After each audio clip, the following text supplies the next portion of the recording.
I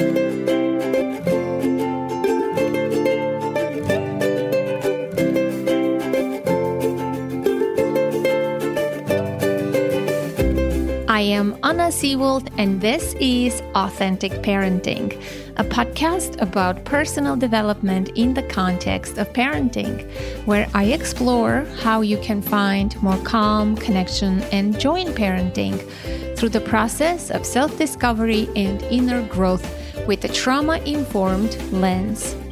I'm a parent educator, and my mission is to help children by helping parents.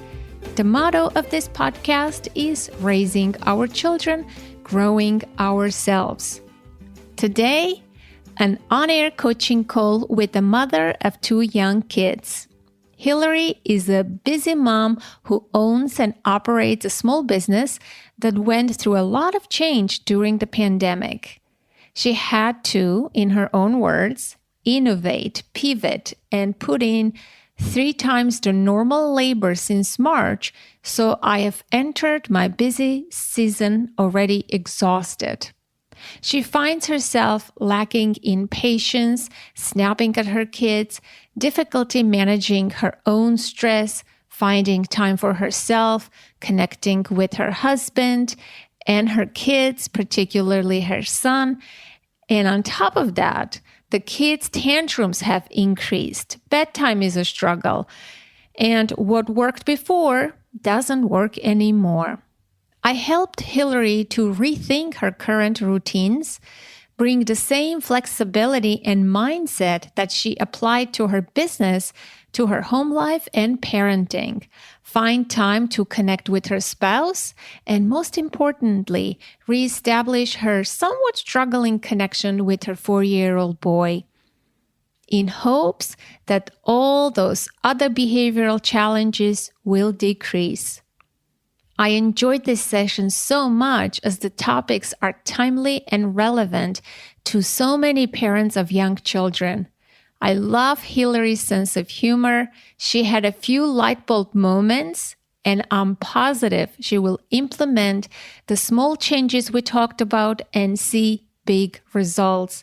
Sometimes you just need that neutral third party, a coach, a therapist, to discuss your issues with, to talk through out loud.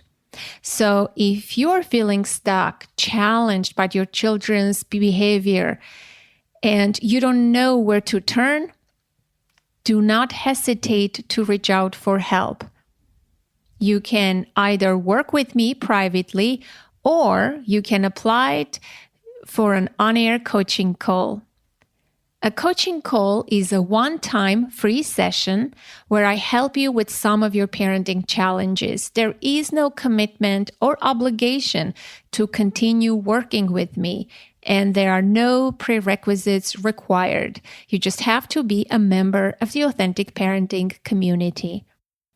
Go to authenticparenting.com/coaching and fill out a very short application, and I will be in touch. If you would like to work with me privately, and as a listener, you get a 10% discount on all my services, go to authenticparenting.com/services. You can schedule a 15-minute phone consult with me, and I would be happy to answer any questions you may have. I look forward to hearing from you. If you have Spotify, I have created a special playlist called On-Air Coaching Episodes of 2019, and you can listen to all the on-air coaching episodes of 2019 on there. And now, please enjoy this on-air coaching episode with Hillary. Hillary, welcome to the podcast. Hi, Anna. Thanks for doing this. I know. I'm so excited to do an on-air coaching call, which I haven't done in a very long time. And during the pandemic especially, and I'm hoping the topics that you have, the issues, the challenges are related in some ways to this situation that we're in. So let me ask you first, where are you calling in and what's the situation in your state? So I'm in South Central Indiana. We're closer to Bloomington, where Indiana University is. And we are currently facing a pretty big surge, particularly in my county, which is a low population tourist county. We went from being the only county on the lowest level alert to being second highest in a week. So there's a lot of stress coming from that alone. But also, a lot of our business, our economy is run by tourism, and that's a tough thing to do right now as well. And maybe that's why, I don't know if the tourists were coming to your town and exchanging coronavirus. Yeah, there was actually like a news article when we were the lowest transmission rate in the state where they were saying, everyone go to Brown County. And we were like, no, please. Let me ask you another question then. Have you been a longtime listener of the podcast? The last year or two, and then I've listened to some episodes that were earlier than when I started listening. So not your whole 5 years, but a decent amount. Yeah. Don't worry. You don't have to be the 5 years. Yeah, I wouldn't be surprised if somebody, even though we do have people who have been with me from the very beginning. That's like so impressive, So you are familiar with the on-air coaching episodes. That's the main thing. Yes. Mm-hmm. Great. And I'm really excited that you're brave enough to show up today. And as I told you in an email, write a list of your challenges and we'll see how we tackle them. So, okay. First tell me how many children you have and what are their ages? I have 2 kids. My son is 4, and then my daughter is 2. She'll be 3 in January. Okay. So what are some challenges that you are facing right now? So, the summary of everything, but I wrote down 100 smaller elements of it, is really that pre-pandemic and even in the first 4 to 5 months of the pandemic, we always had a pretty peaceful, happy house. I felt like I had a decent parenting toolbox. And if I didn't know something, I knew places like your podcast and some other places to kind of go look for answers. And in the past few months, it's like we've lost it all. So we didn't used to yell at our kids. Our kids didn't used to yell that much. Now both of those things have changed. And we just really want to be able to get back to where we were before. So what has changed in those few months? So definitely my stress level has been a factor, or I guess that point exactly where the change started turning was when we lost our nanny that we'd had for over 2 years. And we've been unable to fully replace her. We've had nannies that we try and they don't work out, but no one that's really matched our parenting style. And so then the kids are getting different things during the day than in the evenings. So that I think is when it started going downhill. But then my husband and I being under so much more stress because of the pandemic, we probably could have handled that situation a year ago. And a few months ago, we just were already kind of on the brink. And so we've all kind of tumbled downward. And do you currently have a nanny? So we're on our second attempt to replace our previous nanny, and we're actually looking at a third now. And we're realizing how lucky we were previously finding nannies for babies that we could kind of grow together and learn how we wanted to do this together. Now we're bringing someone into kind of an already established system that isn't exactly what they were probably raised in, and it's been harder to transition. But like the current nanny definitely uses language with them that we wouldn't have, not like explicit language, but things like, my son the other day just like yelled at his sister, "Don't be a whiny brat." And we were like, Where did you even hear those words? And he said, the nanny. So, we're just not on the same page there. We're hoping third time's the charm here in a few weeks, we should be changing to someone who has a little more formal education in child development and psychology. That we had that with the 2 nannies we had previously that we'd had success with. So we're hoping that helps. And the reason that you are seeking a nanny is? So we've always had in our home childcare, I think for a number of reasons. One, I worked as a nanny, so it was just a world I was familiar with. I nannied through college. I nannied after grad school. And I had a stay-at-home mom, and that just kind of felt like a more comfortable place to be than the daycare world.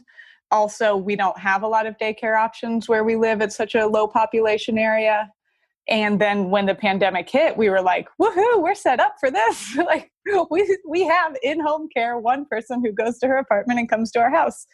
So we probably would have been trying to switch to this in the pandemic if we hadn't already been doing it. I see. Okay. So what other things that you have on your list? So the kids fighting in ways that they never used to. My son's first impulse when anything happens that he doesn't like is to swing his arm. And then my daughter screams bloody murder. And between my husband and I, it's like one of us is triggered by either the swinging arm or the scream. And then we don't really know what to do. And then, how to handle saying sorry or checking in. We don't want to force them to give a not genuine sorry. We also don't want to completely ignore it like it hasn't happened. And I think the fact that they're together 100% of the time now, they both go to the same forest school 2 mornings a week, is just making for a little more like sibling rivalry than we've ever had. And they're also growing. Right. Yes. Okay. So there is sibling rivalry going on for sure. That's one of the main challenges. What else do you have on your list? Let's do a rundown of your list, and great. We can see what's of high importance and priority, and whether we can group a few of connect some of the things, and maybe something leads to another. So that's what I want to hear, what you have on your list, and then we can work together. Okay, so the kids fighting is definitely one.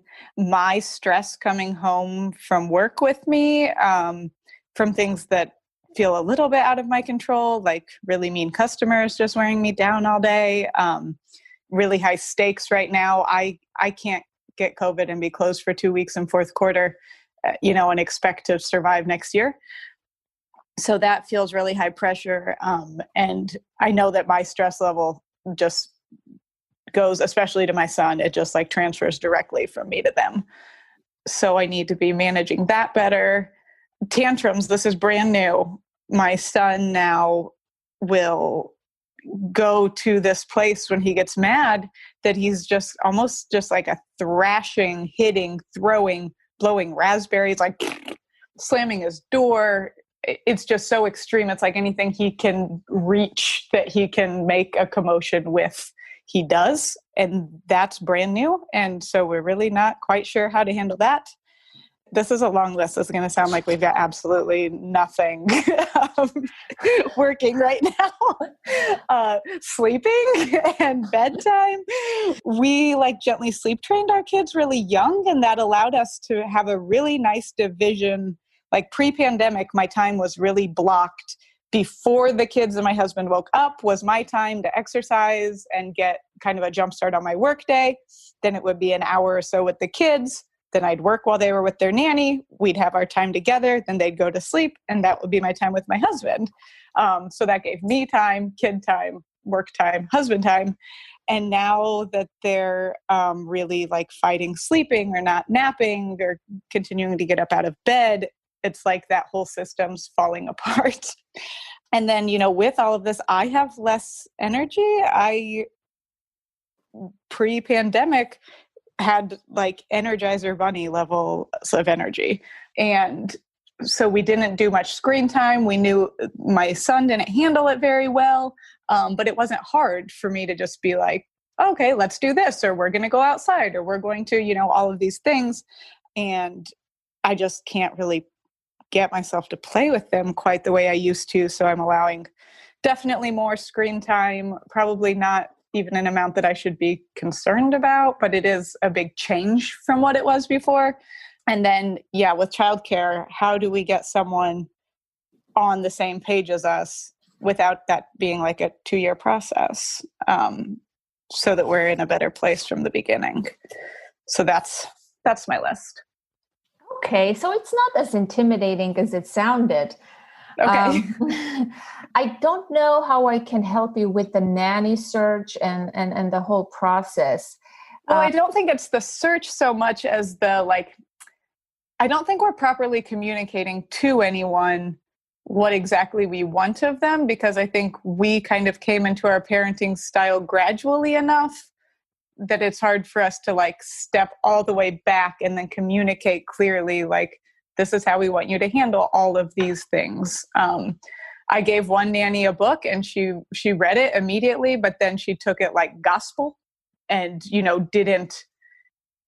didn't flex at all. And then that was a problem. Do you have written any kind of written document for the nannies, training type of thing? How do you train them? I don't want to stay on the topic of the nanny too much, because let's just be honest.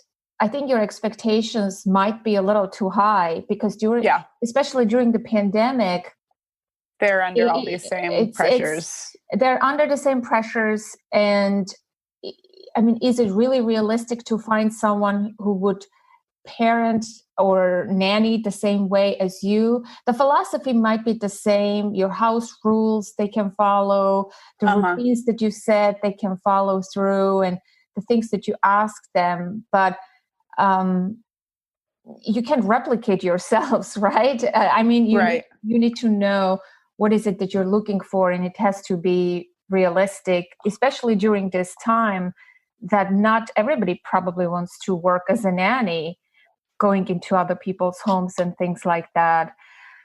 No, I think that just hearing that is helpful enough. And we had it so good before that, we have to accept not only are we changing people, but we're changing people during a pandemic. Like, the expectations just have to be lowered, but not completely diminished, so that you don't feel angry, frustrated, or because you still have your standards, you want a particular type of care for your children. Maybe it would be wise to sit down together with your husband and make a list of the things that you currently do, talk about your parenting style, nail down those big aspect, philosophy things, have your rules, house rules. What do you want the nanny to do with the kids ideally, and all of that, and compare what you had with your previous nanny. What was it about her that you liked? It could be just her personality, and you can never replicate that. Yeah, I think that really is it. You know what I mean? And so, but that shouldn't get in the way of finding someone and working with someone. Also, you need to consider your children. Is it, what's the experience like from your children's experience? If your children like the nanny that you have now, and they have a good rapport, and they listen, and they work together very well, I think you need to have a fresh perspective and sort of step out of your role as a parent and look at the situation from a stranger's eyes, from a stranger's point of view, and sort of evaluate objectively what you had, what you have, what you're looking for, what's best for the kids, and deal with your sadness, perhaps, with your old nanny, that alas, this is life. I don't want to say you lost her, but things happen, change happens, and how you embrace that, I think you have to deal with that too. Yeah, I think that makes a lot of sense. And with the, we've gotten feedback from the neighbors, because, everyone's home right now. So our neighbors observe, and they've definitely had some concerns, and there've been some safety issues. So I think, I think we do still need to make a change, but I think the way you're talking about going about it will help us be a lot more successful this time. Yeah, I want you to be more flexible as opposed to being rigid and cling to what it was before. Right. You may miss what's going to appear in front of your eyes because you're so attached to the past, and you may miss a great opportunity or a great person. So I say be a little objective and flexible, and a little less, lower your expectations, because we live in difficult times and it may be temporary. Right. Well, and I mean, let's be honest, I think we're looking to rediscover something that was a 2-year growing process with the previous person, and we want it right away with a new person. It's just not realistic. Yes. And so by listening to your list, I noticed that you had really a good routine before. You had everything sort of in place. But as we know, with the pandemic, our routines have been upside down, and we all figured out new routines. The summer was different than the fall. The school year is different than the springtime. And so this is why I always talk about the 3 R's of pandemic parenting. The first one being routines. I think as we go on with this pandemic, we need to change the routines as we go. What worked before is not going to work now. And what worked maybe a month ago is not going to work now. So I think what I'm seeing happening in my life and in other people's lives is we have to be more adaptable and change the routines as we go. Okay. That feeds our needs, not maybe all of our needs, but drill down some basic needs and create a routine around that. So what's important to you in terms of, time for yourself, time with your husband, time with your kids? If you were to look at it now, today, at your routine, what's important and what would you like to improve? I mean, the main thing I want to improve is that when I'm in each of those things you just listed, I want to be more fully there again, and not preoccupied by thoughts or even actions of like, oh, I can't get husband time because my kids won't go to bed. And so, I'd like to find a way to focus when I'm in each of those places. And honestly, and this is ridiculous because at work, I've changed every single thing. And that's just been part of the job. And I don't know why I haven't thought, like you just said, at home, I might need to completely change the entire routine. And what would it look like if you completely changed it? That scares me when I hear completely change. Right. Well, and to some extent, like kids still have to sleep at nighttime and eat at mealtime. So we can't just turn it on its head. Maybe, the time that I'm spending with my husband needs to be at a different time or in a different way. Maybe bedtime isn't the best time to start that if we have to work through bedtime. I think if I can't count on the predictability of their sleep the way I used to, then maybe I can't plan on things immediately before or after those like I did. So I can't be as disappointed by losing them. That sounds reasonable, because if something is a moving target, like the bedtime, not a moving target, but it's not a more predictable, stable thing as of yet, because I'm hoping we can change that too. You don't want to hinge on that, your own time with your husband, because you know very well that may not work. So, and that's a priority for you, spending time with your husband. So how much time would you need, and how could you plug that time? Where do you think, off the top of your head right now, how do you think you might find that time, given the schedule that you have? We're both self-employed. So we both, even though we have full-time jobs, have some flexibility. I can do work at 10 p.m. if I need to. So maybe I need to, rather than use my full work day for work, switch some of that time to designated doing, that my husband and I go on a hike or something that's planned and happens regularly. And then, if I have 3 orders to write after my kids go to bed, it doesn't really matter if that's at 8, 8:20, 9. I can do that at any of those times. So maybe I need to really rethink actually my work day. Yes. Mm-hmm. And since you are the boss of your own work day, pretty much you can do, whatever you want, whenever you want. Maybe not exactly, but you can plug in some. And can your husband join you for a walk at the time that you choose? I think so. He's in real estate, and so he occasionally, more than occasionally, but he has appointments that he knew about at least a day in advance. And then otherwise, it's computer work and making connections and things. So he's even more flexible than I am.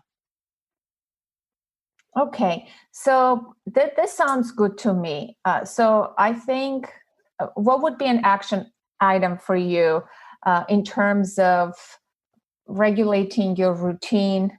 Maybe start thinking about changing some of the aspects of your routine and plugging in some me time and some couples time.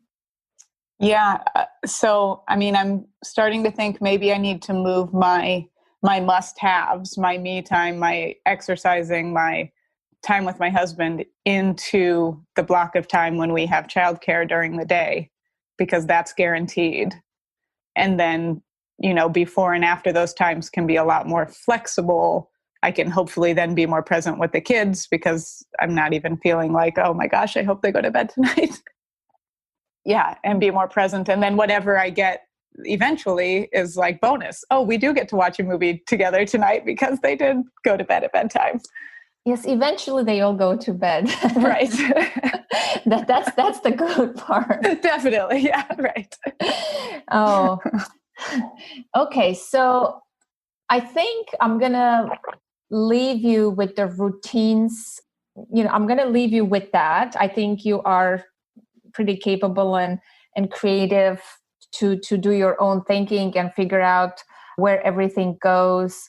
The main thing is to prioritize the things that are important to you. And as you listed, there aren't that many things on your gigantic list. You have just a few items that you want to do for yourself and with your husband. So I think by making it a priority, you will find the time. Mm-hmm.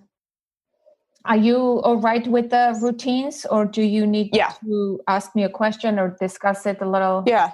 No, further? I feel better about that because I think it's a little unconventional to think that my work is actually the most flexible thing in my schedule, but truly I can work at any number of times. And so I just have to use that time that I just was allocating to work for the other high priority things. Mm-hmm. And when you have childcare, that makes sense that you can do something else so that when you don't have childcare, you can be present with your children. Yeah. Okay, so let's talk about sleep for your children then. You mentioned your children go to forest school. Do they have any other type of schooling, daycare? And what is the forest school? Can you tell briefly to me and to the listener what it's like, how many hours? Yeah, so the forest school was, again, fortunately, kind of a way that we were pre-pandemic set up for this pandemic. It's 100% outdoor preschool. They go 2 days a week from 8:30 to 12:30. And they, it's a lot more play-based learning, which is definitely my speed with what I do for a living. And so they hike, they learn about edible plants, they take care of animals, they use power tools, they climb trees. And so they play and learn a lot of things outdoor and do stories. 2 of the teachers are musicians, and it's 10 kids and 3 teachers, 100% outdoor. And they thrive there. They love that. So, but it's only 2 days a week.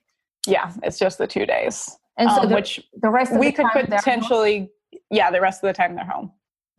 With the nanny. Yes. And do you work from home or you have a local business?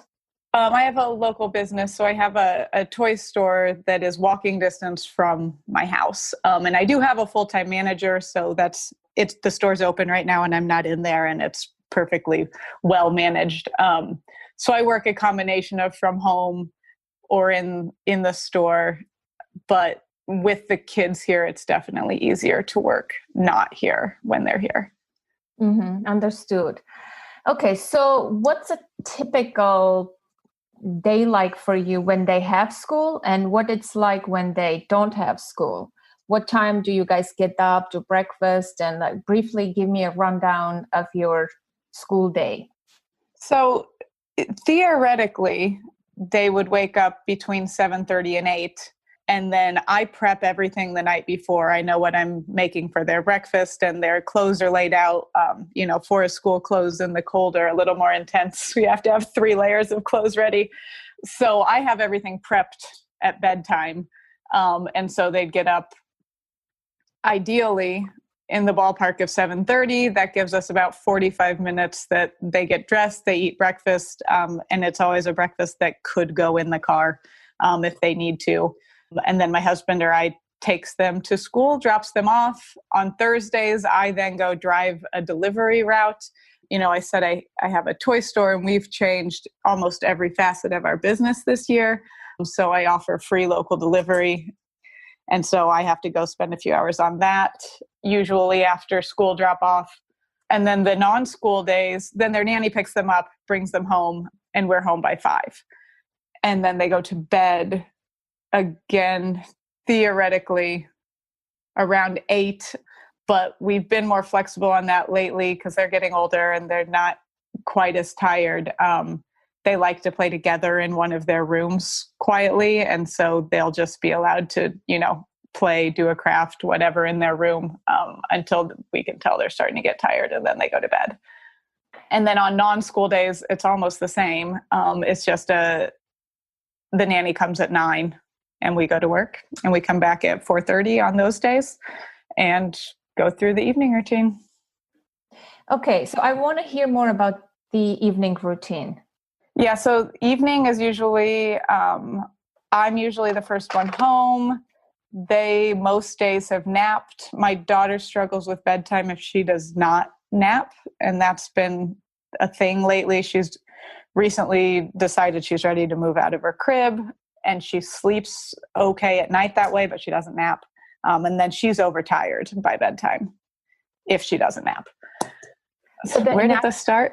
So the nap time decreases. She doesn't take a nap every day? We put her in her room. We put her down for a nap every day. She just doesn't some of the days. Where I hear from other people, and I would think it would be the opposite, we have a tough bedtime when she doesn't nap. On days that she does nap, bedtime goes pretty much okay. But on the days that she doesn't nap, she's overtired. And she just will be a lot more upset at bedtime and actually fight us more and stay awake longer. Yeah. Yes. Yeah, tell me about the bedtime routine, evening routine, I think, more than the bedtime routine. I want to know. Yes, yeah, right. So evening, I get home, they've gotten up from nap. Yeah, so, another thing that's hard for us now is as we're transitioning to winter, in the summer, we spend almost all of our time outside. So now I'll come home. They will have recently gotten up from a nap. They'll eat a snack. And then I think this is where we don't have, it used to be, or in the summer, we'd go outside. They would play with the neighbor kid, which we were kind of quarantining in a bubble with them, and they've backed out of that. So we don't have other kids for them to play with anymore. But so we would go play in the creek, play on the swing set, take a walk in town, come back in time for dinner. My husband's usually cooked dinner, eat dinner, and then there's only about 45 minutes or so before we have to do bath and start getting ready for bed. So it's really unstructured free play most of the evening. That pre-pandemic, I had the energy to participate in a lot more than I do now, that I feel a lot more like, okay, you can watch a movie, or are you sure you guys don't just want to go play in the basement, just the two of you? So do you think, judging from your laugh, I know you know that this may not be good for them. They may need right. they may need some time with mommy, some connection time with family. Unstructured play is amazing. Playing independently is really wonderful. Many parents are in fact struggling with that, cultivating independent, unstructured play. Right. I think what you have is fantastic, what you have achieved given your background and what you do. And it sounds like even in their preschool, forest school, they also have plenty of time and exploration. And of course, just objectively, how much time do you think they spend with you? Each child one-on-one per day or together with you? And I'm not just saying this to make you feel bad or guilty, but since we're doing this, maybe we can figure out a way of connecting with them more intentionally, during the evening time. I think the one-on-one is the big thing we're lacking, because, the hours that I'm with them, that I'm not working, are an hour or two in the morning and then about 4 hours in the evening. But if I'm playing with them, I'm playing with both of them almost always. There's very little time that I'm with one of them and not the other. And they've also started recently really if we even propose splitting up, you're going to do this with daddy and you're going to do this with me, they both want me, and they will fight adamantly that they don't want to be the one with daddy time. And then that hurts my husband's feelings, and then he's upset. And then we end up that I'm doing something with both of them. Is kind of the cycle that we're in. What do you make of that when the kids say that? I think it's probably just the change from the norm. I was always the one to play with them in the evening, and my husband would cook dinner. A lot of times we would go on more of an outing, like while my husband made dinner. And so on the front side of it, I feel like just from things that I've learned, it means they're both needing more from me, but they both get significantly more time with me than they do with my husband. It feels like objectively, if there's someone they're not getting time with, it would be him over me. But I don't think his relationship with them has changed recently in the way that mine has, with me just being more tired. It sounds like you have some time in the morning with your children and about 4 hours in the evening with them.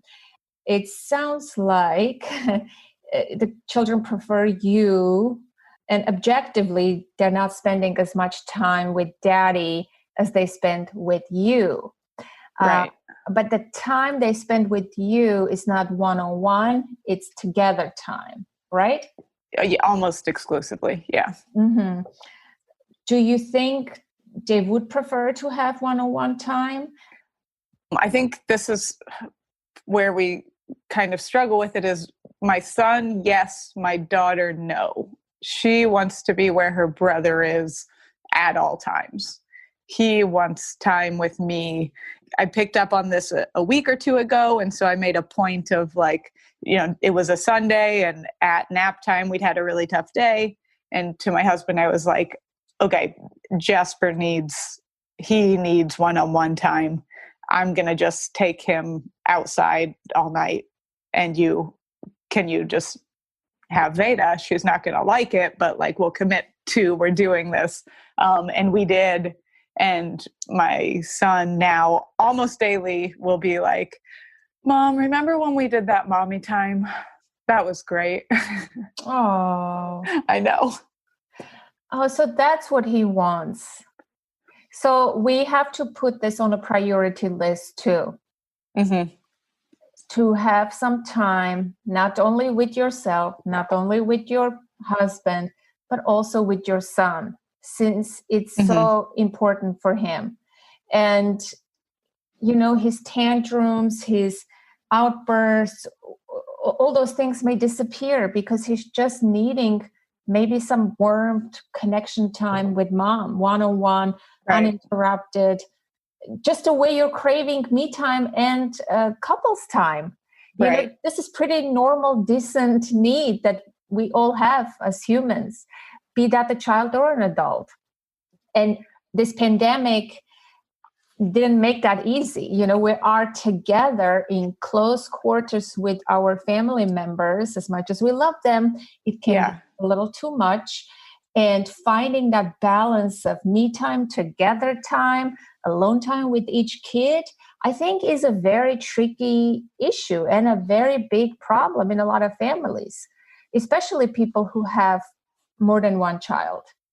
Yeah. So then my next question is, so my son's the one who's demonstrating a need for it, and he's older, and I think that's a part of why he's demonstrating the need and his sister's not. Should I feel like I need to work this in equally for both of them, or like because he's the one showing the need, I really just need to worry about getting it for him? What do you think? I mean, I think I probably already answered this myself earlier. I said my daughter always wants to be where her brother is, so she might not even enjoy one-on-one mommy time. I think you should focus on the priority. Your son really wants to spend time with you. Mm-hmm. He's needing it. It's important. Your daughter hasn't voiced it, hasn't acted. I'm not saying discount her completely and forget about her. Right. She does have that need of connection and affection and nurture and all of that. And maybe we can figure out, and maybe she's already getting that need met throughout the day by being with you, by being with family, by being with his brother. It's not as significant and it's not as huge of a need as your son's. So attend to your son first and see how his behavior changes, how his sleep pattern changes. It may not be consistent every day. I want you to be realistic, and I don't want this to become a chore, an overwhelming thing to do. I want this to be as natural as possible for you to sort of wean into your day, to sort of create a little bit of time and attention with your son. And here is the thing: you don't have to go outside of the house on a trip to a special thing to do. It can be 10 minutes a day. It can be 5 minutes a day. It can be 5 minutes in the morning, 10 minutes in the evening. I think what he needs is just undivided attention, present, so that you pour in all of your attention into him, look into his eyes, hold him, sit with him while he talks about his adventures, about his TV shows, about anything. I think that's what we need, someone's full, present, warm attention. So by actually going places and doing things, you're minimizing that wonderful, warm time that I'm talking about, because you're going to drive, you're going to get dressed, and you're going to have some kind of a quote unquote date with your son, which he doesn't need. He just needs mommy's loving, warm gaze, mommy's presence, and mommy's arms, undivided attention. And you know what I mean? Sometimes we take it way too far and we're like, okay, we're going to do this amazing thing. But really, it's very simple and straightforward. You live in the same household. You can go to the basement. Right. I don't want to, give you ideas. I want to hear you brainstorm and figure out what would be a more natural way of connecting with him one-on-one already. I mean, I think I've just made it out to be harder than it is in my mind, because I've thought like, oh, we're stuck at home. What could I even do? And then my daughter always wants to be in the same room, but she loves being read to more than anything. So if we just have a routine of like, when daddy gets home, he reads Veda 5 books, play in his room, go to the basement, then those 5 books that she's being read with him would probably make a big difference to my son of just having that time that's just him and me. What do you think he may like to do with you, knowing your son? I think a lot of the time which this is probably a very typical 4-year-old boy, we have a trampoline in our basement, and he wants to do wild things or build fantastic things, and he just wants me to be only looking at that. And, if his sister's there, she's on the trampoline with him, and then she messes up his trick. And I think he wants my eyes on him and only him more than anything else. There you go. You don't have to go a special place outside of the house to make that happen. Yeah. No, that's a lot easier than I was thinking. You have your trampoline in the basement. You can have your daughter do something with your husband, or if your son wants you to build something with him or just watch him do something. I think start with that, with those two activities. And again, don't make it harder than it has to be. Like, what do you do with your husband? You don't do wild things every time you go out or meet together, you probably do the same thing. You eat in the same restaurant, you do the same hike, you talk about the same things. So as long as you're together and your full attention is on him, there is no phone, there is no distraction. And it may be 5 minutes, but it may be very meaningful to him, that 5 minutes. Because if it's uninterrupted and precious, does your basement have a lock that you can close the door? Not maybe in a week. A person who is kind of a handyman for us has some spare time, and the door to the basement won't close currently. So that's a project we're putting him on to see if he can fix those hinges. So currently, no, but maybe soon. Mm-hmm. And so does your daughter walk to the basement by herself, or somebody has to walk her there? No, she walks there by herself. And so I think in his bedroom, because it's on the main level, we would have more of a problem with that. I think Veda's going to need to be pretty engaged in whatever she's doing, but she gets sucked into she's just really a pretty easy kid.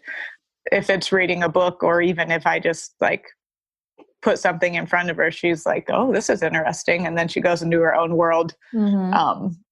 I think if I make a point of setting her up with something, it shouldn't be too hard to get away with my son. The problem would be when she's done 10 minutes later, I can already, I'm sure he will be going, no, I want more mommy time. And so when and how to let her back in. I think you can communicate that to your son. He's human. He lives in the same household. He knows that he has this annoying little sister who is always there. Right. So by setting up this time and making it more predictable for your son, I think you can even communicate that to him that, hey, buddy, I would love to spend more time with you. I want to go after dinner and I don't know, or whenever, and have some time with you in the basement. Make yourself available. Let your son know that you're willing to spend time with him, and have him be the guide of how he wants to spend that time. He may not be interested in the trampoline at that time, but I think it's important for him to know that you have this set time, that it's going to be just for him. And moreover, you can communicate to him that this time is short. It's, because, and not make it sound like, your sister is going to come and annoy us, blah, blah, blah. But make it sound that this is important. This is the amount of time we have. And I want to spend it with you. And when the sister comes, which is very natural, then maybe he won't mind at all, because you already had the undivided time with him, 5, 10, 15 minutes. When the sister comes, he may be frustrated a little bit, but that's another life skill Right. to teach him how to handle this frustration, how to incorporate the sister in the process. And I think you will figure out as you go.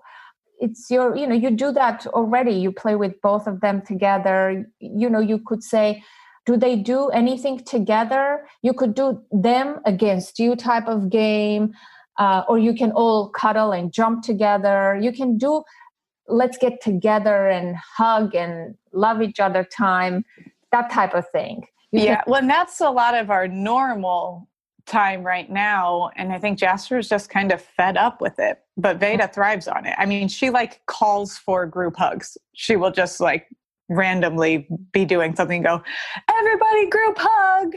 And Jasper's getting more to a place of he's like, I don't want to. Okay, see, that's a sign that he really wants solo time, less group time. Yeah. And can you make little efforts during the day when your daughter is not there, when she's in the bathroom, and all of that? Can you connect in small ways, like give a high five to your son, give a special extra hug to your son, gaze into his eyes and say something lovely to him?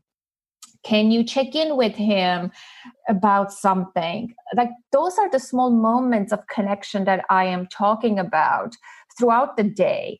And you can even make an effort. Hey, honey, can you come and set the table with mommy? Something like that you do together. Be creative. How can you connect sort of secretly, for a lack of a better word, exchange little moments of connection without making it as a group hug, a group thing, a group effort, and a family thing, Yeah. And this is almost embarrassing how easy this should be as you're pointing it out, but he loves to clean bathrooms. He loves to squirt things and scrub them, so I should just clean the bathrooms more often. There you go. One day he'll make a great husband. Right. I did that this weekend. I was cleaning the basement and I was, hey, Jasper, do you want to go clean the basement bathroom with me? And he was all over it and the bathroom ended up clean. You know how. So now why don't I do that more? You should make it more special. You should say, hey, Jasper, I want you to come with me. We're going to, instead of asking the question, do you want to go with me? Set it up. It's already set up. This is our mutual secret time together. Let's go for a little rendezvous. That's how you have to be creative, during this difficult time in your own home with the time that you have and with the constraints that you have. I hope the connection topic is clear enough in your mind, and I can see your mind is already going how you can incorporate this. And I have really, a lot of trust and faith in you that you're going to make this work. Yeah. So I think I was making it a bigger thing than I needed to. So you scaling it down, now I feel like I can do this today. Oh, I'm glad. I'm happy. And please let me know how it went. Okay. Shoot me an email. I want to address the sleep time, though. Yeah. I think sleep time is a big separation time from parents. It's a long stretch of time that the kids are apart from their parents. And given the dynamic of our life, of your life, I think when you improve the connection time with your son, he may not have outbursts and the behavioral issues may disappear significantly and he may go to bed easily too. I want to know who has a hard time with bedtime more, your daughter or your son, and who puts the kids to bed and what it looks like in actuality. Yeah. So who has the harder time flip-flops? With Veda, it's brand new because, like I said, she's transitioning out of her crib. So that freedom of being able to get up and walk around, but also she's getting older and her room is in the basement and it's a walkout. She has a window, like it's not dungeony at all, but it is a different floor than what our bedrooms are on. Both mine and my son's, ours are upstairs. So she's expressing like, being alone in the basement. And I don't that know sounds what to do with terrible that. already, I know, Hillary. right? So then it sounds what is she, Cinderella? It sounds terrible. I wish I could, this is a podcast. If I could send a picture of her room, people would be like, oh, that doesn't look like a basement at all. No, I believe you. I believe you, but yeah, but it's a different floor. I think it would be the same thing if she was on the main floor and the other two bedrooms were upstairs. Yes. I think it's the difference of her being more separated from everyone else. And so I understand her feeling there, but also don't know what to do with it. Mm-hmm. Yet. I don't know if that's an issue you want to tackle, if you want to solve, or you want to keep her there because that's her designated room. Let's talk about this a little later. So that's the only front that she really fights on, unless she's overtired from not napping because she's not in a crib and she kept getting up because she can now. So when she gets up, does she come to the second floor to find you guys? It just depends. So she's a really good independent player. And so sometimes she just gets up and goes. She really doesn't cause any problems when she doesn't nap. And it's not a problem until bedtime. And then she's overtired. So sometimes she'll go pet the cat. Sometimes she'll go play with something. Sometimes she'll just go sit somewhere that's just not her bed. Hold on. At night? No, sorry, nap time. Oh, nap time. Because at night, this sounds like... No, at night she just goes to bed. But she'll fight us for a long time to actually not keep asking for things. Okay, nap time is a separate thing. I think children by age 2 and up, they sort of transition. They sort of are in a process of either completely giving up the nap, like my daughter. Yeah. The moment she hit 2 years old, you could do every trick on earth. This person would not go down take a nap. That's okay. We need to learn to honor. However, that's not that easy on them. They still sort of have this difficulty. It's not like a seamless process from my experience of working with parents. So you could do a quiet time. Like you said, she likes to pet the cat. She just likes to sit there. Instead of calling it a nap time, maybe make it a quiet time or give it a different name and have her be in her room if you need her to be in her room and do quiet activities, play coloring, listen to music. As long as she is resting in some way, the things that you mentioned are all right. I think she may be getting rid of the nap, and some days she's still going to take a nap, and it's okay. But on the days that she doesn't sleep, and it really, her not napping is not a problem. Like all those things, she does them fine. She does quiet time like a champ. But then by the time it gets to bedtime on the days that she didn't sleep, so like yesterday she did nap, the day before she didn't. Yesterday, bedtime, pretty easy. She went to the bathroom. I told her story. She laid in her bed. She listened to some stories and she went to sleep. The night before, she did not nap. And so we went through this just litany of, even needing to repeat things in her routine and of anything she can think of. I have to tell you one more thing. And you can see her eyes drooping and she's fighting the sleep. And bedtime just doesn't go well. Yeah. If she doesn't sleep some during the day. I don't know if on those days she needs to have a completely different bedtime than her brother and go to bed earlier. I think you need to experiment with that. You may change the time and you may change the things that you do. She needs comfort because when you don't get enough sleep, it's a form of stress, like a physiological stress. So when we are stressed, naturally, she's going to fight, be disagreeable, be unreasonable, prolong the time, ask for things.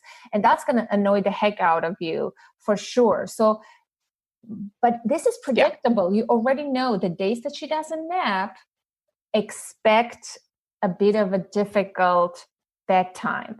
And I think you need to be in that mindset instead of trying to rush through, be a little more patient and present, because eventually she's going to fall asleep. And the more relaxed you are, that's going to help ease her own anxiety, bring her stress level down. That means maybe a little cuddle time, a little massage, physical touch reduces stress. Yeah, I think she really likes our routine. And it's the same routine every night, but it just some nights doesn't do the trick. But I take her down to her room. She uses the bathroom. I lay down. When she was in a crib, I'd climb into her crib, and she would say, "I want some love." And so I'd, climb in and lay on her and kiss her and give her love. And then now we have this new thing. I have to make up a new story about a cat named Cloudball who gets into trouble a lot every night.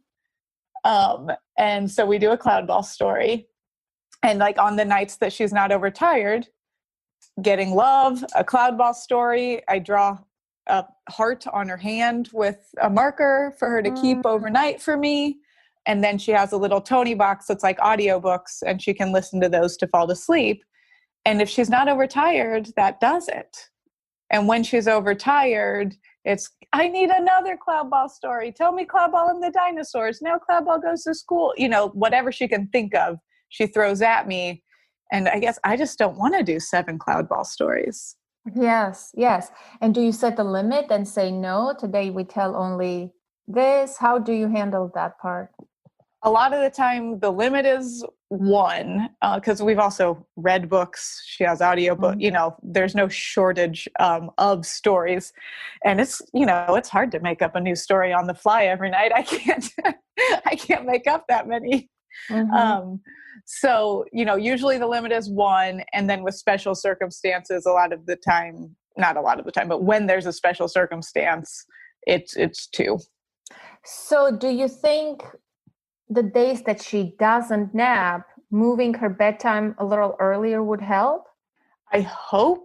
I would think so.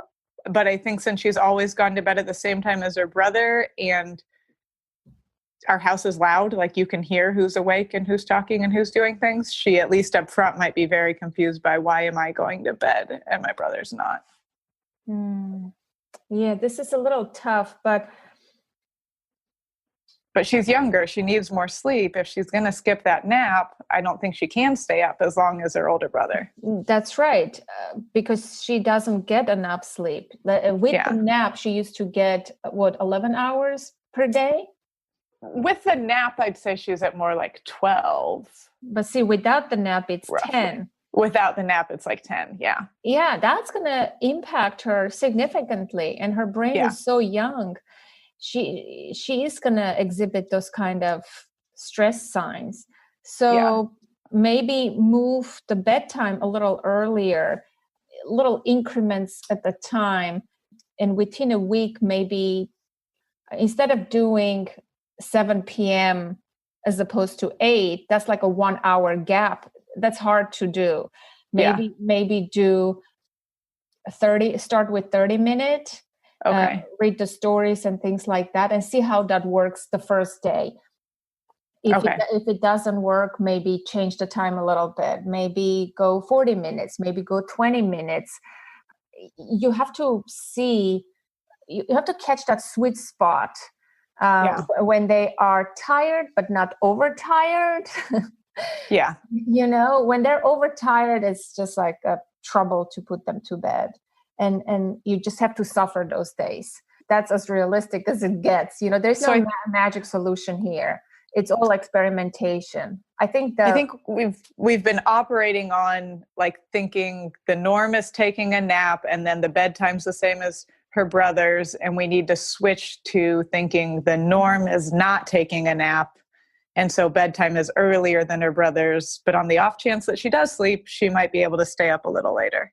Correct. And if she's tired, that's the exception. Yeah. Yes. I think everything we're talking about today is all about rigidity, flexibility, routines, and taking a look at the old routine and trying to make a more better functioning routine now. I think this is the theme of this episode. Yeah. And you are not the only person who is struggling with this. And I'm glad that we're talking about this. So I hope you can experiment with that and have in your mind that she's graduating from her naps. If you get a nap, that's a bonus. If you don't, Right. then have this expectation and try to start an earlier bedtime. And especially if her bedroom is downstairs, then that works out. And that will give you a little bit of private time with your son on the Right. plus side. So Yeah, that's true. maybe things are looking out for us here. Right. You know, and your son will feel special. So I want to address the issue with your son. Does he have sleep going to bed issues, or it was only your daughter? So he will definitely play in his room. He doesn't go to sleep right at bedtime, but I think he regulates himself pretty well on that front. And we've always kind of allowed him to do that. He doesn't show the overtired signs ever that his sister does. I know the tantrums I described do kind of sound contrary to that, but I think I can see the tantrums being driven by other things. So I don't think he has the sleep issue right now that his sister does. Does somebody have to put him to bed? Like, do you read to him? Do you do any of those things that you do with your daughter? So we'll go in. Because he likes to play in his room at bedtime, he's kind of decreased some of that on his own. That, we might read a book together. Sometimes he'll want one of us to read a book to him in his room, but we'll, go in, we might lay down. I can't believe I'm saying this on a podcast that's going to air. He has, I do this joke thing where I lay in his bed and I pretend to fall asleep and snore, and then I toot in my sleep, and he calls it "Mom, do toot to sleep." That's cute. That's good. and so then eventually my toots wake me up, and I'm like, "Who did that?" And he's like, "You did." So this is a wonderful connection time. This is a wonderful connection time with your son. Yeah, so putting Veda to bed earlier might just open up a bigger door for that. And Our whole solution here might be put Veda to bed earlier, spend that time with Jasper, and our problems got a lot better. Put that girl in her dungeon. Yeah, right. Send Cinderella to the basement. See, this is the sibling rivalry. If only the sister wasn't there, everything will be better. Right. No, but I think we are solving a challenge here. At least I see it from my perspective. I want to hear your thoughts. And of course, when we say goodbye, I'm positive you're going to sit with the ideas and find your own solutions. But, what are your takeaways from today's call? And what are your action items that you're immediately going to do? And what are some of the things that you're going to implement as you go on? I think you really highlighted that I kind of knew my problems and my solutions, but I thought the solutions were harder, and I can do them on such smaller of a scale and make a bigger difference. So we're going to assume that Veda's done taking naps and that means she needs an earlier bedtime. That alone, I think, will enable some one-on-one time with Jasper when that happens. But also, I'm going to make a point of building in a short, 10-minute block every day so that we know he's getting that. And with all of these routine things, I have to highlight my priorities and then accept that the most sure time that I can fit something in is actually during the workday. So I need to, fit in the activities with my husband, potentially even some one-on-one time with Jasper. Just whatever I prioritize, I need to put between 9 and 5 rather than outside of 9 and 5, because I can move my work around. And then as we change childcare again, I think really accepting, kind of mourning the loss of our old nanny, and that we're not looking to replace her because that's impossible. And so to lower our expectations going in and really make a page with my husband of, we've never sat down and written out these are our house rules. These are the the things we feel strongly about. And I think if we do that, it would probably help train a new nanny and help, us just know the bounds of what we're trying to function in within our own home. Absolutely. Also, that's like a living, working document that you can update and give it to the next nanny. And in it, you can put down the language that you prefer nanny use around your children, discipline, mealtime, snack time, what's important. It will give her clarity and guidance as well. And if she doesn't function, the nanny, within that framework, and if she doesn't obey or commit to those things, then you can fire her. But I think if somebody knows what they're doing, besides their job description, nanny, you're listing the responsibilities, the rules of your house, what's allowed where. Can they eat the snack in the basement, for example? If I was your nanny, why do I have to come and ask you? Right. I think it would be a nice idea to write everything down, then maybe compress that document so it's not overwhelming for the nanny, and the nanny doesn't say, oh my gosh, I don't want to work with this freak family. They have so many points. But just first make a huge document with all of your ideas and then categorize them: mealtime, snack time, discipline, language, outings, house rules. You can see what's on that list. Yeah. And then you can narrow it down and condense it to 1 or 2 items per category. I don't know. I mean, you have to sit down to do this. It's just an idea. Right. And then you can train your nanny. This is how we do it. This is what's allowed. When the kids do this, we do this. Yeah. When they watch TV, when is the time to watch TV? How much TV? What programs? Those kind of things, I think it's important to communicate to the nanny. And if you like her personality, and if the children like her personality, the rest is workable. And it's a matter of clear communication between you guys. Yeah, I think we were too previously. We were giving them a routine and less in terms of rules. But as we just discovered in this call, we were also giving them a routine that doesn't work. So no one was really set up for success here. Okay, well, great. Hilary, tell us a little bit about your toy store. I don't know if we have listeners from where you live. Hopefully we do, but it doesn't have to be, right? They can. No, not at all. Yeah. I want to give you a chance to advertise your store, your products, since the holiday season is coming up. I want to encourage our listeners to do some holiday toy shopping with you, with your website. So give us some details. Okay. So I absolutely love my job. I have a small independent toy store. So we have about 10,000 different toys. And we really believe in play.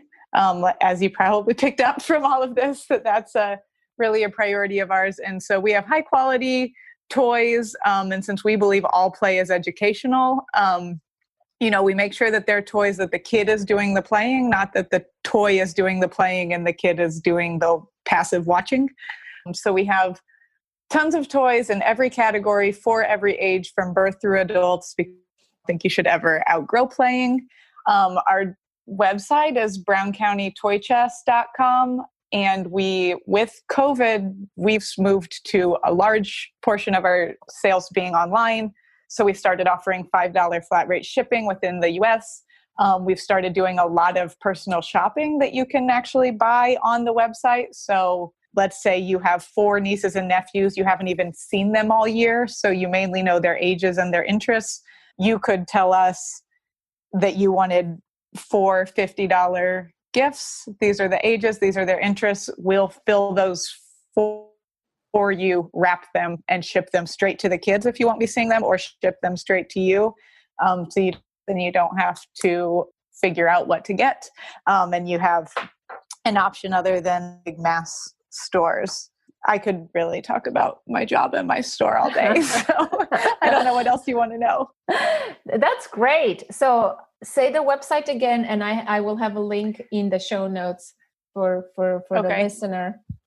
Yeah, so it's Brown County toychest.com. Brown the color.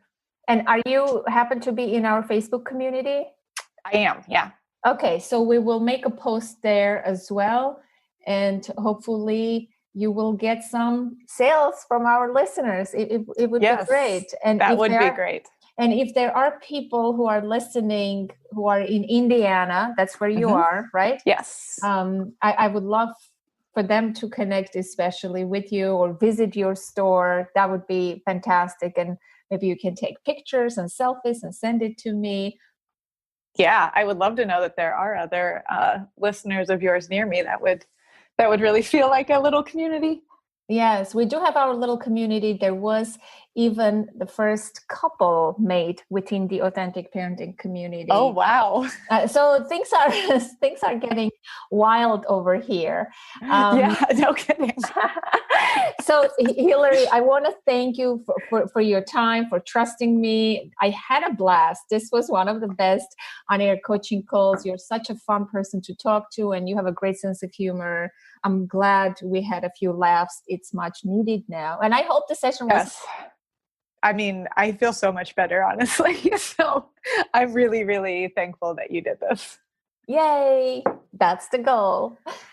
Good. Yes. Well, I will keep you updated, hopefully with good news that we're seeing some small improvements. I know it won't be immediate or all day, every day, because, I'm realistic, but I think some of these brand new things like the tantrums that never used to happen have a good chance of going away again.